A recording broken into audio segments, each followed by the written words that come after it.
Topic है pollination. क्या है टॉपिक का नाम?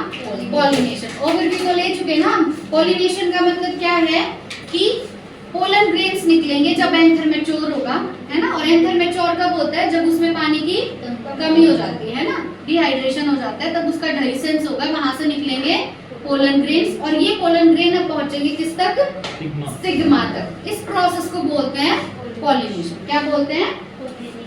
Pollination. In the preceding sections, you have learned that the male and female gametes in flowering plants are produced in the pollen grain and embryo sac respectively. जो male gamete है तुम्हारे, वो किसके अंदर प्रेजेंट थे? Pollen grain के अंदर। और फीमेल गैमेट किसके अंदर प्रेजेंट है? एम्ब्रियो सैक के अंदर। मेल गैमेट किसके अंदर प्रेजेंट है? पोलन ग्रेन के अंदर। 60% एंजियोस्पर्म्स में कितने सेल स्टेज? 2 cell stage. और 40% में 3 सेल स्टेज। तो मेल गैमेट किसके अंदर प्रेजेंट है? पोलन ग्रेन के अंदर। फीमेल गैमेट किसके अंदर प्रेजेंट है? एम्ब्रियो सैक के अंदर। As both type of gametes are non motile, दोनों के दोनों क्या हैं? Non motile. जबकि ह्यूमंस में जो एग होता है वो होता है नॉन मोटाइल, और स्पर्म होता है मोटाइल। स्पर्म होता है मोटाइल। पर यहाँ पे एंजियोस्पर्म्स में क्या है कि दोनों के दोनों गैमेट्स हैं नॉन मोटाइल। अब दोनों नॉन मोटाइल हैं तो फर्टिलाइजेशन के लिए पास तो आना पड़ेगा ना। तो पास लेके आने का काम या तो विंड करेगी, या इंसेक्ट करेंगे, या कोई वाटर करेगा, है ना। तो पास ही खुद तो आ नहीं सकते, तो कोई और लेके आएगा। जो लेके आएगा उसको बोलते पॉलिनेटिंग एजेंट। क्या बोलते? Pollinating agent. अब pollination is the mechanism to achieve this objective.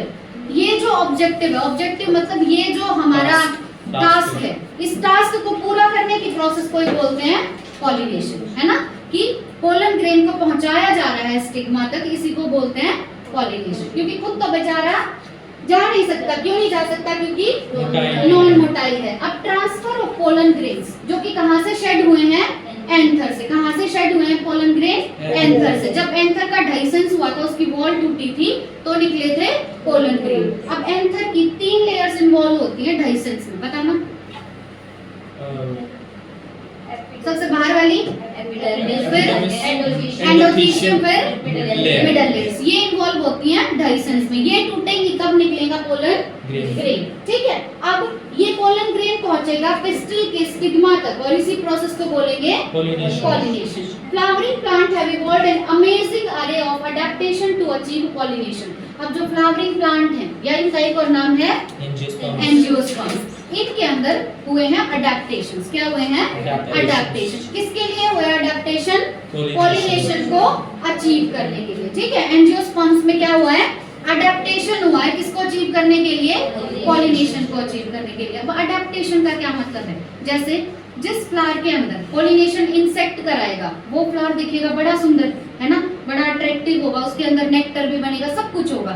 तो जब इवोल्यूशन हुआ तो क्या हुआ कि उस प्लांट ने अपने आप को ऐसा बना लिया कि इंसेक्ट उसकी तरफ अट्रैक्ट हो। क्यों करना चाहता है वो इंसेक्ट को अट्रैक्ट? पॉलिनेशन के लिए। ठीक है। तो अलग अलग एंजियोस्पर्म्स में अडैप्टेशन हुआ है। कौन सी प्रोसेस को अचीव करने के लिए?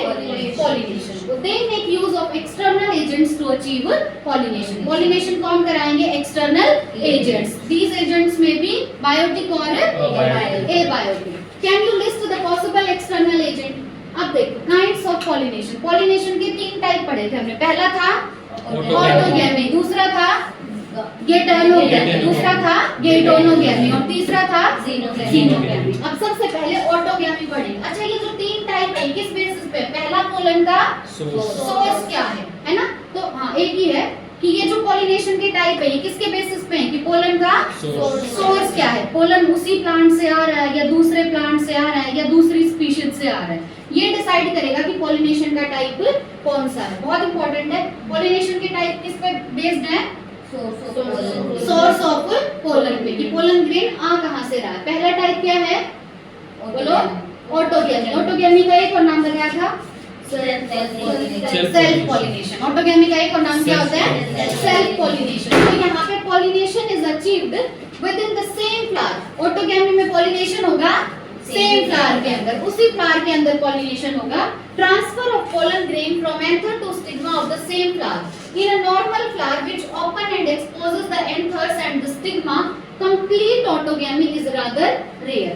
अब अगर कोई नॉर्मल फ्लावर है और वो नॉर्मल फ्लावर ओपन है, वो नॉर्मल फ्लावर ओपन है, उसका स्टिग्मा भी एक्सपोज्ड है और उसका एंथर भी एक्सपोज्ड है ना, स्टिग्मा भी एक्सपोज्ड है और एंथर भी एक्सपोज्ड है, मतलब कि एनवायरनमेंट के कांटेक्ट में है मेल पार्ट भी और फीमेल पार्ट भी, तो उसके अंदर ऑटोगैमी रेयर है, उसके अंदर ऑटोगैमी रेयर है, ठीक है।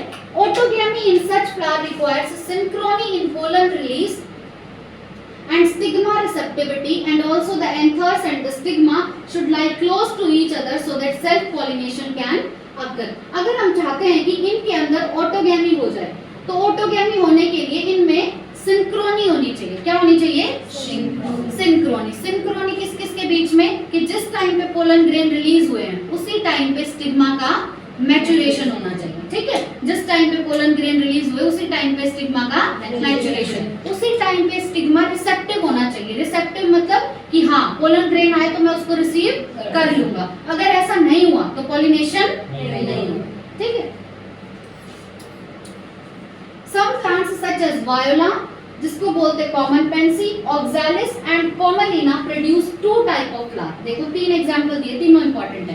पहला एग्जांपल है वायोला, पहला एग्जांपल क्या है? वायोला। वायोला का कॉमन नेम कॉमन पेंसी, दूसरा है ऑक्सैलिस, दूसरा क्या है? ऑक्सैलिस, और तीसरा है कॉमलिना, तीसरा है कॉमलिना। वायोला बोलो, वायोला, कॉमन पेंसी, ऑक्सैलिस और कॉमलिना। इनके अंदर दो टाइप के फ्लावर होंगे, एक तो ओपन फ्लावर और एक क्लोज्ड फ्लावर। ओपन फ्लावर को बोलेंगे चास्मोगैमस और क्लोज्ड फ्लावर को बोलेंगे क्लिस्टोगैमस फ्लावर्स। तो flowers which are similar to flowers of other species with exposed anther and stigma.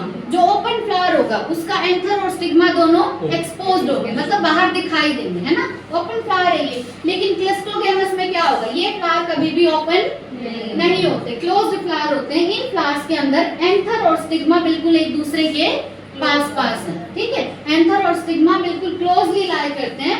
When anther dehisces in the flower buds, pollen grain come in contact with the stigma to effect pollination. जब भी anther का डाइसेंस होगा तो वो pollen grain release कर दिए जाएंगे किसके ऊपर? स्टिग्मा के ऊपर, और पॉलिनेशन हो जाएगा। Thus clistogamous flowers are invariably autogamous as there is no chance of cross pollen landing on the stigma। ये बात बहुत इंपॉर्टेंट है कि क्लिस्टोगैमस फ्लावर्स में क्रॉस पॉलिनेशन पॉसिबल ही नहीं है। क्यों नहीं पॉसिबल है? क्योंकि कभी भी ये ओपन होते ही नहीं, तो इनके अंदर पॉलिनेशन सिर्फ सेल्फ पॉलिनेशन हो सकता है या ऑटोगैमी हो सकता है, क्रॉस पॉलिनेशन इनमें पॉसिबल नहीं है। इनवेरिएबली मतलब इनमें बिल्कुल भी कोई भी चांस नहीं है क्रॉस पॉलिनेशन का, ठीक है। इनके अंदर क्रॉस पॉलिनेशन का कोई भी चांस नहीं है, सिर्फ सेल्फ पॉलिनेशन होगा। Cleistogamous flowers produce a short seed set even in absence of pollinators. सबसे ज्यादा इंपॉर्टेंट लाइन है, क्वेश्चन आया तो बहुत लोग नहीं कर पाएंगे। क्या कह रहा है कि क्लिस्टोगैमस फ्लावर ना ऐसे फ्लावर हैं जिनके अंदर सीड बनेगा ही बनेगा, चाहे पॉलिनेटर है चाहे नहीं है। पॉलिनेटर मतलब पॉलिनेटिंग एजेंट। अब मान लो एक ओपन फ्लावर है और उस ओपन फ्लावर में पॉलिनेशन होगा विंड के थ्रू, और विंड नहीं चल रही तो उसके पास पोलन ग्रेन नहीं पहुंचेंगे, या पहुंच भी गए तो क्या पता उसकी स्पीशीज के पहुंचे या नहीं पहुंचे।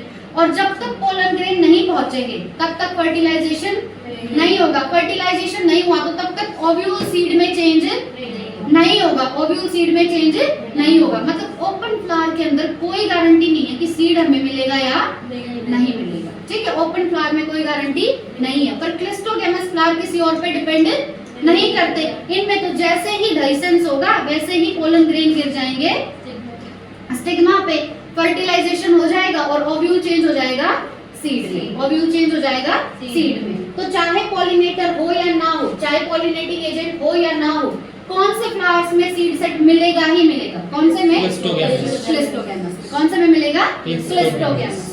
Do you think that cleistogamous is advantageous or disadvantageous to plant? अब क्लिस्टोगैमी की अगर बात करें तो एडवांटेज तो इसका है, क्या है एडवांटेज? कि इसमें बाहर से किसी की जरूरत नहीं है, डिपेंडेंसी कम हो जाती है दूसरों पे। लेकिन डिसएडवांटेज बताया था, इवोल्यूशन नहीं होगा इनका। क्यों नहीं होगा? क्योंकि इनमें वेरिएशंस नहीं आ पाते, है ना। जीन उसी प्लांट के आते रहते, उसी प्लांट के जीन आते रहते, बाहर से कोई जीन नहीं आ रहा, बाहर से जीन नहीं आ रहे तो वेरिएशंस नहीं आते, और वेरिएशन नहीं आए तो इवोल्यूशन भी नहीं। इतना आया समझ? का टाइप क्या था? गेटोनोगैमी। नेक्स्ट क्या है? Geitonogamy. Transfer of pollen grain from the anther to the stigma of another flower of same plant. Plant तो यहाँ भी सेम है, प्लांट तो सेम है बट फ्लावर दोनों अलग अलग हैं, ठीक है, उसको बोलेंगे गेटोनोगैमी। हालांकि जो गेटोनोगैमी है वो फंक्शनली तो क्या है? Cross pollination. फंक्शनली तो क्या है? क्रॉस पॉलिनेशन, लेकिन जेनेटिकली ये है सेल्फ पॉलिनेशन। जेनेटिकली ये है सेल्फ पॉलिनेशन। क्यों? क्योंकि बाहर से जीन नहीं आ रहे, प्लांट तो वही है ना, जीन तो उसी प्लांट के हैं, तो इसीलिए ये फंक्शनली तो क्रॉस पॉलिनेशन है पर जेनेटिकली सेल्फ पॉलिनेशन। बिल्कुल ध्यान से समझना है।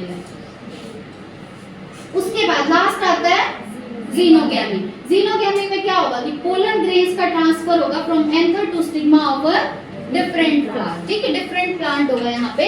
This is the only type of pollination which during pollination brings genetically different type of pollen grain to stigma। यही एक ऐसा टाइप है जिसमें पोलन ग्रेन्स आएंगे अलग जीन्स लेके, अलग जीन्स लेके आएंगे तो यहाँ पे वेरिएशंस भी आ जाएंगे, वेरिएशन भी आएंगे तो रिवोल्यूशन भी हो जाएगा। तो पॉलिनेशन का सिर्फ एक ही टाइप ऐसा है जिसमें जो हमें फर्टिलाइजेशन के बाद प्रोडक्ट मिलेगा वो होगा जेनेटिकली डिफरेंट, वो होगा जेनेटिकली डिफरेंट। क्यों? क्योंकि यहाँ पे पोलन ग्रेन आ रहे किसी और प्लांट से, ठीक है। तो ये पूछ सकता है कि पॉलिनेशन का वो टाइप बताओ जिसमें वेरिएशन पॉसिबल है, तो वो कौन सा टाइप है? जीनोगैमी।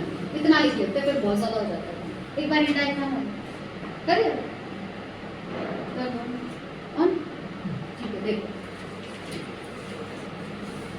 सेल्फ पॉलिनेटेड फ्लावर दिखाए हैं, क्रॉस पॉलिनेटेड फ्लावर और क्लिस्ट्रोगैमस फ्लावर, ये ज्यादा इंपॉर्टेंट है। देखो ये जो फ्लावर है बंद है ना, यहाँ पे बंद है तो बाहर से पोलन ग्रेन आने के चांसेस है ही नहीं। तो ये कैसे फ्लावर है? क्लिस्ट्रोगैमस। ये बाहर दिख रहा है, ये फ्लावर बाहर, इसका एंथर भी बाहर दिखेगा और इसका स्टिग्मा भी बाहर दिखेगा। इसका बाहर दिख रहा है एंथर और स्टिग्मा, तो ये फ्लावर कैसा होगा? चास्मोगैमस। कैसा फ्लावर होगा ये? चास्मोगैमस, ठीक है। उसके बाद बी में हमें दिखाया है क्रॉस पॉलिनेटेड फ्लावर। कौन सा फूल होता है ये? सनफ्लावर। तो पूछ सकते हैं, बताओ सनफ्लावर में क्रॉस पॉलिनेशन पॉसिबल है या नहीं? है, ठीक है। तो लिखा नहीं इन्होंने, पर सनफ्लावर में कैसे होगा pollination? Cross pollination. Cross pollination का ये को नाम जीनोगैमी। उसके बाद दिखाया है ए, ये क्या है? सेल्फ पॉलिनेशन है। फ्लावर कौन सा है? उन तीनों में से कोई मिलेगा, सर्च करना है इसको कौन सा है, ठीक है, क्योंकि पूछ सकता है इसमें। ये तो हमें पता चल गया कि ए में क्या होगा? सेल्फ पॉलिनेशन होगा, ठीक है। बस नाम लिख लेना इसका, वरना कल मैं बता दूंगी, ठीक है, याद दिला देना मेरे को। इसमें कौन सा पॉलिनेशन होगा? Self pollination.